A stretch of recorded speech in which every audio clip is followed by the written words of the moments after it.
Good morning, students.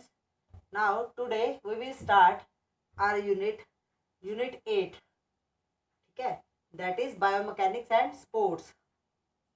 बेटा इस unit में हम बहुत सारे टॉपिक कवर करेंगे, जैसे meaning of biomechanics, importance of biomechanics, Newton's law of friction, ठीक है, मूवमेंट्स ऑफ द बॉडी। तो बहुत सारे टॉपिक्स हैं जो हम इस यूनिट के दौरान कवर करेंगे। Now let us start from the meaning. What is the meaning of biomechanics? कहते हैं biomechanics word is a combination of two words. जो बायोमैकेनिक्स है दो वर्ड के कॉम्बिनेशन से है वो बना है, बायो एंड मैकेनिक्स। ठीक है, कौन से? Bio and mechanics. Bio means living things, bio का मीनिंग क्या है? Living things. ठीक है, and mechanism means the field of physics. ठीक है, अगर दैट इज, इसको और क्या बोल सकते हैं? द फोर्सेस, कहते हैं द फील्ड ऑफ फिजिक्स को और क्या बोल सकते हैं? The forces related to the body movements. वो फोर्सेस जो हमारी बॉडी मूवमेंट्स के साथ है रिलेट होती हैं, यानी कि जब भी हम कोई एक्टिविटी परफॉर्म करते हैं तो वो फोर्सेस हमारी बॉडी की मूवमेंट के ऊपर इफेक्ट है डालती हैं। ठीक है, it can also be said, इसको और कैसे बोला जा सकता है? In easy words we can say that biomechanics is the study of forces and their effects on the living systems. ठीक है, जो बायोमैकेनिक्स है वो फोर्सेस की स्टडी है और उसके इफेक्ट, यानी कि जो फोर्सेस है उनका इफेक्ट है वो लिविंग सिस्टम्स के ऊपर कैसे पड़ता है, उसकी स्टडी को क्या बोला जाता है? बायोमैकेनिक्स।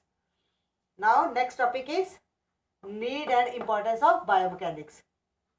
तो अगर देखा जाए मीनिंग के हिसाब से स्पोर्ट्स में बायोमैकेनिक्स की क्या इंपॉर्टेंस है? First point is improve performance in sports. बेटा बायोमैकेनिक्स हमारी परफॉर्मेंस को कैसे इम्प्रूव करती है? फॉर एग्जांपल हम किसी भी गेम में पार्टिसिपेट करते हैं तो उसमें जो हम स्किल्स परफॉर्म करते हैं, ठीक है, स्किल्स होते हैं जैसे बैटिंग, बॉलिंग, ठीक है, तो रनिंग के लिए हम कोई स्टांस लेते हैं, तो वो स्टांस मतलब कि कोई पोजीशन लेते हैं, सिटिंग पोजीशन लेते हैं, तो ये सारी क्या है? ये हमारी स्किल्स है जो हम परफॉर्म करते हैं, ड्रिबलिंग करते हैं।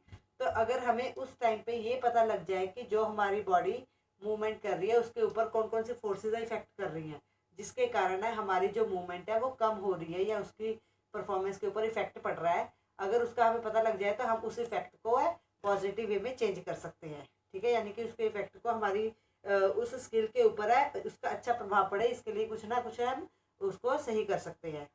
तो यानी कि बायोमैकेनिक्स की इम्पोर्टेंस है, बहुत ज़्यादा है हमारी स्किल्स को इम्प्रूव करने में। ठीक है, now next is improve in techniques, improvement in techniques. तो टेक्निक्स को कैसे इम्प्रूव करते हैं? जैसे कोई चीज़ें हमें जो भी सिखाते हैं किसी भी स्किल को इम्प्रूव करने के लिए कि आपने ये स्किल ऐसे परफॉर्म करनी है, तो वो सारी जो हम मिस्टेक्स करते हैं वो किसके द्वारा सही करते हैं, किसके अंडर आके सही करते हैं? बायोमैकेनिक्स के अंदर। कि ये बच्चे की बॉडी ऐसे, इसका पोस्चर ऐसा होना चाहिए, तो इसका जो ड्रिबलिंग के टाइम है इसका हैंड है यहाँ पे रहना चाहिए, इसके इतनी फोर्स आपने लगानी है। तो वो सारी जो नॉलेज हमें देते हैं वो सारी बायोमैकेनिक्स के अंडर देते हैं। वो बिल्कुल साइंटिफिक वे से बायोमैकेनिक्स के अंडर है जो ट्रेनिंग दी जाती है वो बिल्कुल साइंटिफिक वे से होती है, और साइंटिफिक वे से अगर हम खेलते हैं तो नेचुरली है कि हमारे रिजल्ट है वो सक्सेसफुल ही होते हैं। Next point is development of better sports equipment. बेटा इसमें क्या लिखेंगे हम कि आपने पहले देखा है पहले कैसे इक्विपमेंट होते थे, बैट कैसा होता था, रैकेट्स कैसे होते थे। अब जैसे जैसे देखा कि आपने उसमें बहुत सारी चेंजेस आ गई हैं। ठीक है, वो सारी चेंजेस किसके अंडर आई हैं कि उनको और बेटर कैसे बनाया जाए कि बच्चों की स्किल्स में और इम्प्रूवमेंट हो जाए।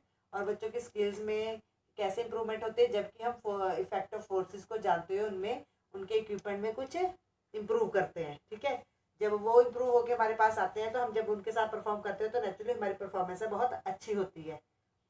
ओके, तो जिसके कारण है ऐसे बेटर इक्विपमेंट्स में क्या होता है कि हमारी जो इंटरनल फोर्स है वो बहुत कम लगती है, और जो हमारे ऊपर बॉडी की मूवमेंट्स के ऊपर है जो फोर्सेस इफेक्ट करती है वो पॉजिटिव वे में है, वो हमारे लिए अच्छे रिजल्ट्स है वो लेके आती है।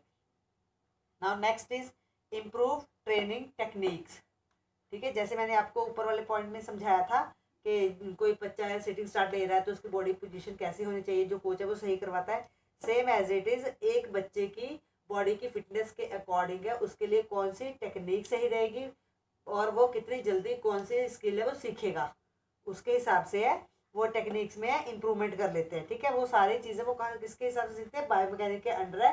वो जो प्लेयर्स के वो मिस्टेक्स को पकड़ते हैं और उनको सही करते हैं।